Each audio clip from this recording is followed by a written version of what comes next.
Welcome back to Podcast Century, the show that unpacks the complex forces shaping our world. I'm your host, Emma. And I'm Alex. This is our 6th episode, and we just wanted to say a huge thank you to everyone who has been listening and sharing the show. The support has been incredible. It really has. We're so excited to keep these conversations going. And today, we're diving straight into the deep end with a scenario. Alex, I want you to imagine something. Okay, I'm listening. Imagine you wake up tomorrow morning. You check the news, and global oil prices have spiked 30% overnight. Gas stations have lines around the block, the stock market is in a free fall, and world leaders are holding emergency meetings. Wow, that's a dramatic start to the day. What happened in this scenario? A natural disaster? A massive cyber attack? Something far more deliberate. In response to rising tensions with Israel and the United States, Iran has threatened to do something it has long held as its ultimate trump card: block the Strait of Hormuz. Wow, the choke point. For our listeners who might not be familiar, this isn't just any body of water. Not at all. The Strait of Hormuz is arguably the most important strategic waterway on the planet. It's a narrow channel connecting the Persian Gulf with the open ocean, and through that channel flows 1/5 of the entire world's daily oil consumption. 1/5. Let that sink in. 20% of the energy that powers our cars, our homes, our industries passes through a waterway that at its narrowest point is only 21 miles wide. Exactly. So today, we're exploring that what-if scenario. What are the geopolitical forces at play between Iran, Israel, and the US? What would the economic fallout of a blockade actually look like? And how close are we to this hypothetical becoming a reality? Let's get into it. First, the context. This isn't a new threat. Iran has been talking about closing the Strait of Hormuz for decades.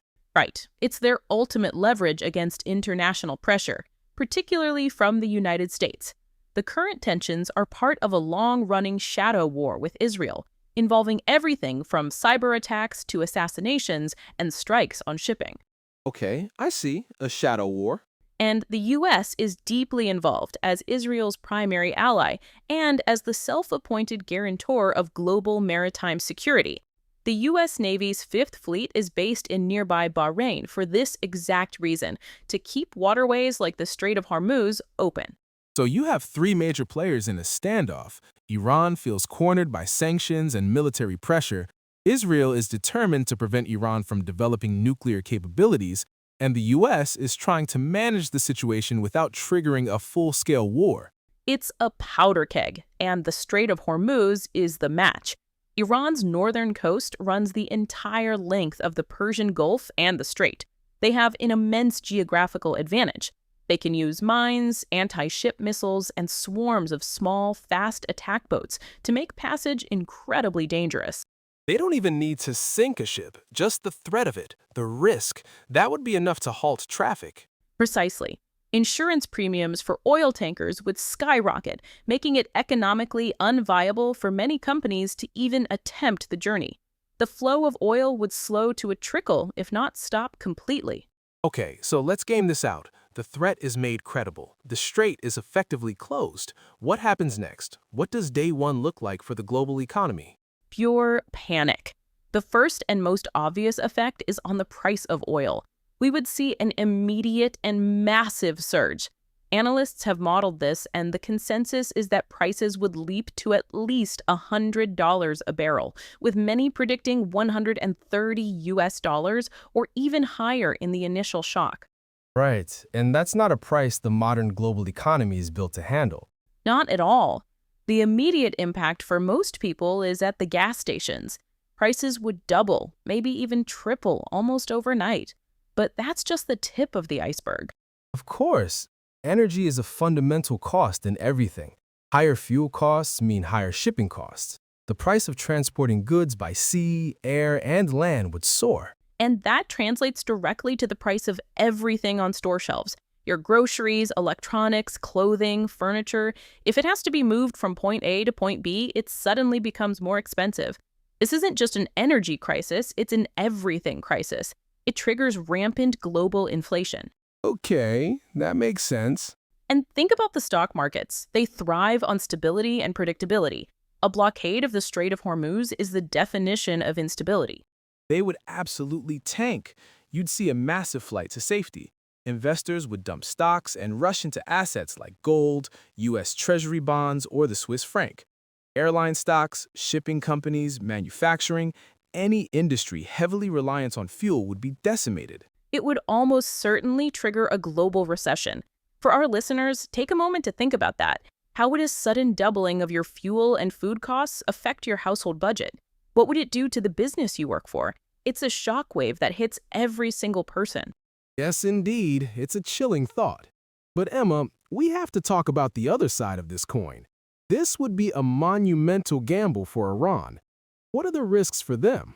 It can't be a simple decision. Oh, the risks are immense. It's the reason they've never actually done it, despite decades of threats. First and foremost, a blockade would be considered an act of war by the international community. An act of war. And the U.S. has explicitly stated that it will use military force to keep the strait open.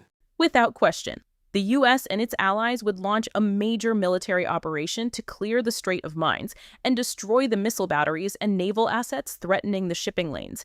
It would trigger a direct, hot war in the Middle East, something Iran's leadership, for all its bluster, likely wants to avoid. And economically, it's suicide for them as well, isn't it? Completely. Iran is an oil-exporting nation. They rely on the Strait of Hormuz to get their own oil to market. Closing it would mean shutting off their primary source of national income, which is already crippled by sanctions. They would be strangling their own economy. So it's the ultimate double-edged sword. It's their most powerful threat, but using it would likely lead to the collapse of their regime, either from external military action or internal economic collapse. That's the paradox.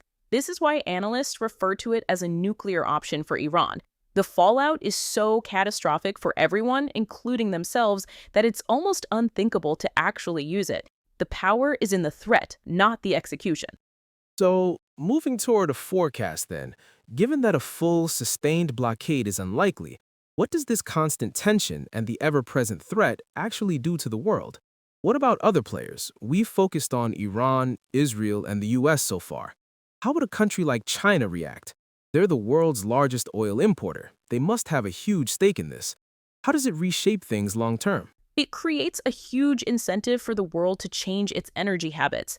Every time tensions flare in the Persian Gulf, it's a brutal reminder to major importers like China, Japan, and European nations of how vulnerable their economies are to a single geographic choke point. You are right. It accelerates the push for alternatives. Exactly. It strengthens the case for renewable energy, not just for environmental reasons, but for national security reasons. Energy independence becomes a paramount goal. It also drives countries to diversify their fossil fuel sources, looking for more stable partners in places like the Americas or Africa. And it could reshape alliances too. For instance, countries that depend heavily on that oil might be less willing to antagonize Iran, creating friction with allies like the United States. Absolutely. Geopolitics follows the flow of energy. A crisis in the Strait of Hormuz would force every nation to reassess its priorities and its friendships. The long-term effect is a slow but steady rewiring of the global energy grid, away from this central, vulnerable point. So, to bring it all home, why is it so important for the average person to understand what a geopolitical choke point is? Why does it matter to someone who doesn't follow foreign policy? Because it demonstrates that in our interconnected world, geography is still destiny. The global economy is like a complex circulatory system, and these choke points, the Strait of Hormuz, the Suez Canal, the Panama Canal, are the main arteries. A blockage in any one of them can cause a catastrophic failure of the entire system. The price of your morning coffee, the availability of the medicine you need, the stability of your pension fund. These things are silently and invisibly tied to the safe passage of a tanker ship through a narrow strait of water half a world away. Understanding that connection is understanding how the modern world actually works. It's not just an abstract news headline, it's the hidden wiring of our daily lives. And that's a thought to carry with you. Powerful thought to end on. That's all the time we have for today's deep dive.